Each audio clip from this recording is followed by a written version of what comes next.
মূলত আমার রিলেশনশিপ ছিল, ব্রেকআপের পর থেকেই আমি এটা নিয়ে শুরু করি। নেশা জিনিসগুলাই খারাপ, নেশা কোনোটাই ভালো না। ক্যারিয়ারটা হয়তো বড় সুন্দর হতে পারতো, কিন্তু আমার হলো না। অনেক ভুল করছে। আমার যারা ফ্রেন্ড সার্কেল ছিল ওরা আজকে ডাক্তার হয়ে গেছে। আমি মূলত 2009-10 সাল থেকে আমার মাদক নেওয়া শুরু। বন্ধুদের সাথে সঙ্গতের ওদের সাথে বসতাম বা দেখতাম, ওরা খাওয়াইতো না, বাট আমি দেখতাম, দেখে দেখে নিজে একটা আগ্রহ হলো খাওয়ার জন্য, কৌতূহল বশত শখের বসে দুই একবার করে খেতে খেতে এখন এই অবস্থা হয়েছে। আমি স্কুলে আমার ভার্সিটি কমপ্লিট করা, বিবিএ কমপ্লিট আবার, কিন্তু এর মধ্যে এই ঝড় ঝাপটা অনেক গেছে। এই জন্য ফ্যামিলির সাথে সম্পর্কে গ্যাপ তৈরি হয়েছে, সম্পর্ক নষ্ট হয়েছে। বাবার সাথে আমার সম্পর্ক খারাপ হয়ে গেছে, অ্যাজ দ্য কমিউনিকেশন গ্যাপের মতো। দেখা গেছে আবার খাইতে গিয়ে আমার টাকা নষ্ট হয়েছে, অনেক হিউজ টাকা নষ্ট হয়েছে। আমার বাবার টাকা গেছে, আমার নিজের পার্সোনাল টাকা নষ্ট হয়েছে। ক্যারিয়ারটা হয়তো বড় সুন্দর হতে পারতো, কিন্তু আমার হলো না। যার জন্য আমার বাবা খুব আপসেট। শুধু বাবা না, আমাদের টোটাল ফ্যামিলিটা আমাকে নিয়ে খুবই আপসেট। শুরুটা হয়েছে আমি যে হোস্টেলে মেসে থাকতাম, ওখান থেকে বন্ধু বান্ধবের সাথে দেখে দেখে আর কি শেখা হয়েছে। তারপরে আস্তে আস্তে ওখান থেকেই শুরু আর কি। তারপরে ওখান থেকে আস্তে আস্তে শেখা, তারপরে আস্তে আস্তে আমার পড়াশোনাটা বাদ হয়ে যায়। ফ্যামিলি আস্তে আস্তে জানা ফেলে। ফ্যামিলি জানার পরে ফ্যামিলি থেকে অনেক প্রবলেম ক্রিয়েট হয়েছে। আস্তে আস্তে আমার পড়াশোনাটা বাদ হয়ে গেছে এটার কারণে। অনেক ভুল করছে। আমার যারা ফ্রেন্ড সার্কেল ছিল ওরা আজকে ডাক্তার হয়ে গেছে, ডাক্তারের বিয়ে হয়ে গেছে আর 5 বছর আগে, কিন্তু আমি আজকে এই জায়গায় পড়ে দিচ্ছি। আসলে আমি একজন স্টুডেন্ট।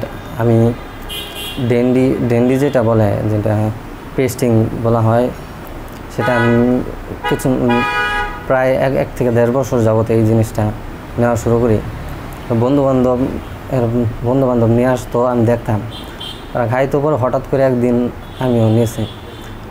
নেওয়ার ফলে আর জিনিসটা ভালো লেগে যায় হঠাৎ করে। আস্তে আস্তে এটা এমনভাবে আমি নেওয়া শুরু করি যে আমি এটা থেকে দূরে সরে আসতে পারতেছিলাম না। আমার ফ্যামিলি অনেকভাবে বুঝাইতো, অনেক বলছে এই জিনিসটা ত্যাগ করতে।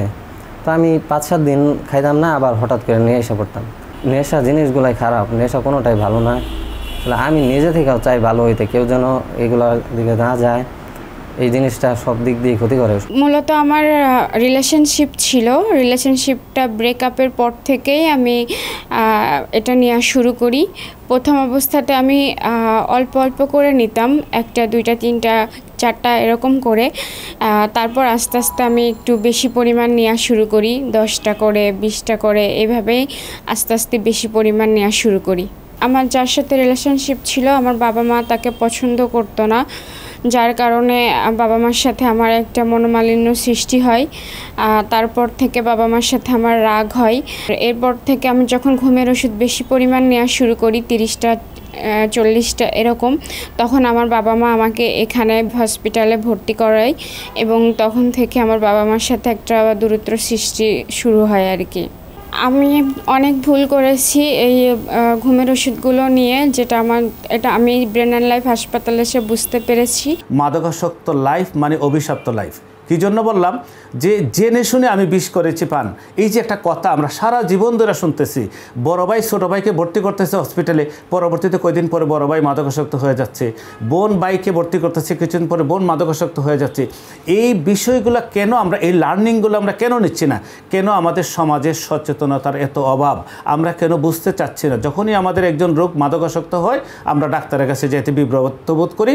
আমরা চিকিৎসার জন্য আমরা কারো দ্বারস্থ হইতে চাই না, মনে করি ইচ্ছা করলেই মাদক ছাড়া যায়। আমি বললাম যে ইচ্ছা করলেই মাদক আসলে ছাড়া যায় না। সাপের লেজে পাড়া দেওয়া আর মাদক খাওয়া সমান কথা।